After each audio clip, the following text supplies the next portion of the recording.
Combatendo os falsos, ou seja, o que é uma seita, parte 2.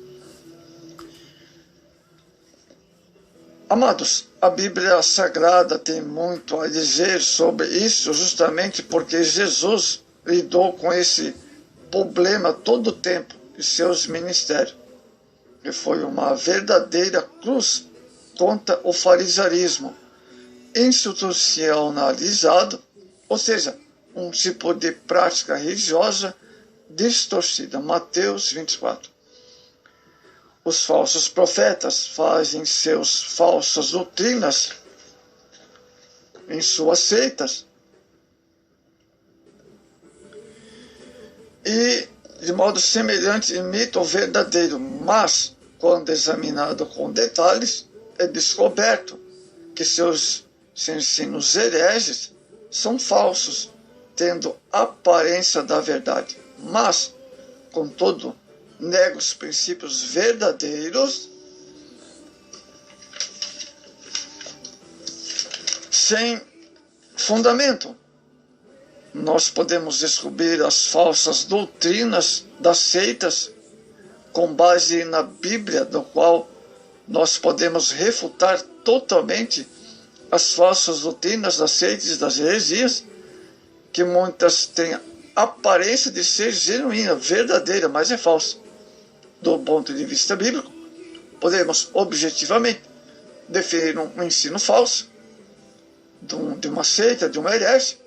Nele existem os elementos que são abaixo. Passamos a elementar. Vamos ver então. Primeiro elemento, se ele produz uma prática do cristão que consiste exclusiva e principalmente na observação de exterioridades, melhor dizendo. Em Mateus 23, Jesus foi inciso em mostrar que o farisaísmo é uma distorção de caráter que não ficou apenas atrelada a duas personagens mais trágicas do Novo Testamento. Os escribas fariseus, hipócritas, né? A Bíblia diz, até porque as investidas pronunciadas por Jesus contra os escribas e fariseus hipócritas ainda hoje servem para alertar para que em nossos dias, que nossas atitudes não venhamos a ser o que eles foram. E uma igreja deve fundamentar sua ética na estética. Isso porque, a rigor, nós não somos o que as pessoas pensam que somos. Nós não somos o que as pessoas, amados, dizem, certo? E que nós somos. Nós não somos o que as pessoas querem que sejamos, mas sejamos o que Jesus realmente nos ensina. Segundo, se ele produz uma religião que estribe-se tão somente em proibições, Colossenses 2, verso 10 ao 23. A essência do cristianismo é de graça. Deus é lógico, não pode ser banalizada, vilipendiada, melhor dizendo, nem interpretada como permissão para fazer tudo o que queremos. A graça é libertadora do poder, de poder fazer o que devemos para a glória de Deus. Terceira coisa, se o falso ensino produz uma religião fácil, Judas verso 4. Se a construção de um cristianismo com bases no rigor da lei, da reciprocidade, já não é algo recomendável. Afrouxar os limites morais e desastre maior. É um desastre maior, né? Um Deus banalizado, com perdas no senhorio, é bem pior que um Deus de fogo consumidor. 4. Seu falso ensino supera a religião da vida.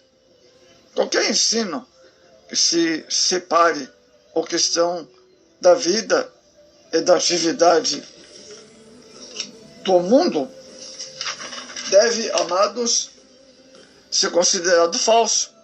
A razão dessa assertiva não é evidente, é uma razão de entendermos que Jesus Cristo é o Filho de Deus. Sempre valorizou a vida. Ao contrário, hoje alguns de seus seguidores fazem a vida ser absolutamente traumática. Aliás, quando passamos a exagerar o mundo à volta de nós, a partir de Cristo, começamos verdadeiramente a entender a sua beleza e de seu propósito, pois compreendemos que Deus criou todas as coisas boas para nós, seus filhos, para vivermos alegremente a vida que Ele nos outorgou. Quinto, se Ele produz de religião que expressa como piedade superior. Mateus 6, versos 6 ao 9. Jesus combateu severamente aqueles que utilizavam da religião e da espiritualidade para pisotear, humilhar, desmerecer e combater pessoas. Do ponto de vista bíblico, ninguém tem o direito de dizer ou fazer melhor do que quem quer que seja muito. Muito pelo contrário, as pessoas que se aproximam de Deus têm outra atitude, outro comportamento. Jesus nos ensinou que tudo que desejamos que as pessoas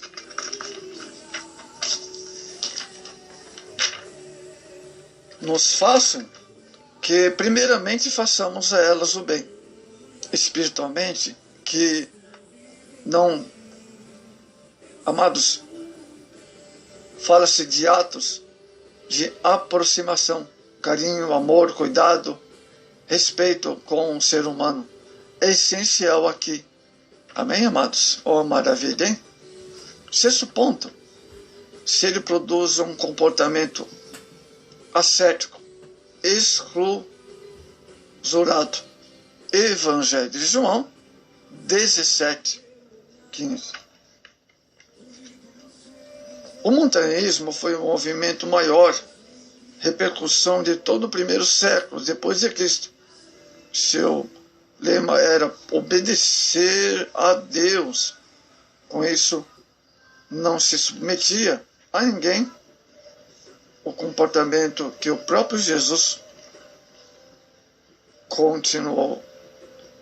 Sétimo, se ele produz uma religião arrogante, separatista, porque o ensino genuíno bíblico tem por finalidade aproximar os homens entre si e não separá-los, como faz as seitas.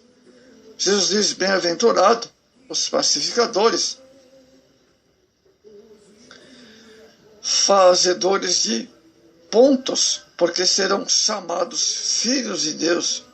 Pontes, né? Fazedores de ponte, unir, né? Pacificação.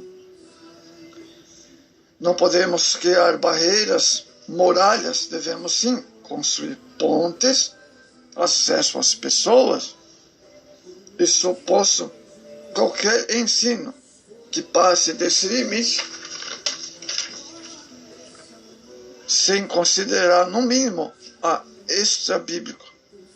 Oitavo, se produz uma religião de estilo oligárquico, onde uma família tenta se fazer dona da Eclésia de Deus, Igreja de Deus. Juízes 17, verso 1 ao 7. Ninguém pode se assombrar da obra de Deus e de sua vocação para a liberdade. Deus tem seus meios de chamar, escolher, preparar, mudar, colocar, etc. Nenhum líder tem direito de querer mudar isso, pois estará entrando na contramão da vontade de Deus. Isto é extremamente perigoso. Publicado pela revista Obreiro, no ano 2000. Devemos refutar a mensagem dos falsos mestres, amados. Os falsos mestres estão hoje infiltrados por toda parte, procurando desviar os crentes incautos da verdade. Embora declare-se líderes espirituais, sua real preocupação com as coisas materiais, seu único desejo é satisfazer os apetites da carne. Devemos saber identificá-los e refutar seu nefastos ensino, que não tem nada a ver com a palavra. Para isso, devemos estar em perfeita comunhão com Todo-Poderoso. Caso contrário, seremos confundidos e enganados com seus erros. O amor, a lealdade do crente é a palavra de Deus e deve levá-lo a rejeitar, amados irmãos, o inimigo do Evangelho de Cristo. Qualquer crente, professa, ministro ou leigo, que não zeloso na doutrina de Cristo e dos apóstolos, todo aquele que distorce a doutrina da Bíblia, dela, se opõe e não deve ser recebidos na comunhão da igreja. Deus adverte o crente a ter cuidado para não aceitar os falsos ensinos. É preciso cuidar, porque já muitos enganadores entram pelo mundo.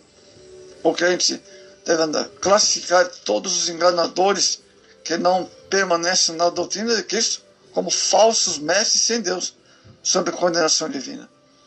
Deus proíbe, amados, o crente apoiar ou sustentar financeiramente falsos mestres e de participar do mesmo. Isso seria participar com eles na oposição dos ensinamentos que transgridem contra a verdade. Amados, as palavras solenes de João, inspirado pelo Espírito Santo, são uma ofensa para muitos na igreja de hoje. Acham que a admoestação de João se é destituir de amor o espírito de união. Porém, o ensino de João parecerá errado somente para quem não tem interesse pela glória de Cristo. O estado dos crentes que se misturam com falsos profetas é pecado verdadeiramente a servidão e traz consigo o próprio castigo. Os pecadores que jamais ouviram o Evangelho têm maior experiência do arrependimento do que aqueles que, embora tendo um dia conhecido, apostataram da fé. Amados, Pedro, em sua carta, nos exorta, nos ensina que devemos afastar dos falsos mestres para que não sejamos vítimas de suas manobras. E sejamos, pois, prontamente para apresentarmos as razões e a esperança da nossa fé. Amados, desde o primórdio da igreja, falsos mestres têm perturbado o povo de Deus, disseminando heresias, têm feito desviar dos caminhos do Senhor pessoas incautas. É necessário, urgente, que o povo de Deus esteja atento, olhos abertos, para não ser lubrifiado por esses emissários malignos. Emissários que os salvos tenham discernimento e conheçam as suas principais características e modo de atuação. Geralmente os falsos mestres têm enorme interesse pela popularidade, vêm à procura de beleza e mantêm um modo de vida caracterizado, diferenciado da Escritura. Além de serem atrevidos, arrogantes, sua mensagem fingida normalmente negam o Senhor Jesus, que os resgatou. A igreja do Senhor não pode se deixar levar por esses ardilosos inimigos da obra. Precisamos combatê-lo, refutá-lo severamente com a palavra de Deus, amados.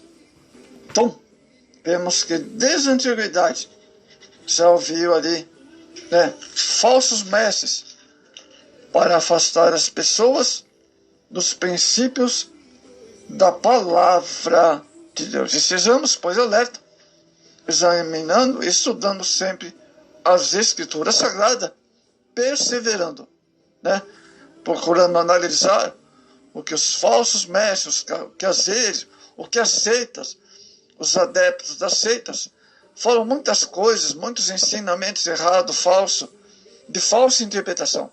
Então, cada um deve estar atento às seitas são cheios de falsos ensinos.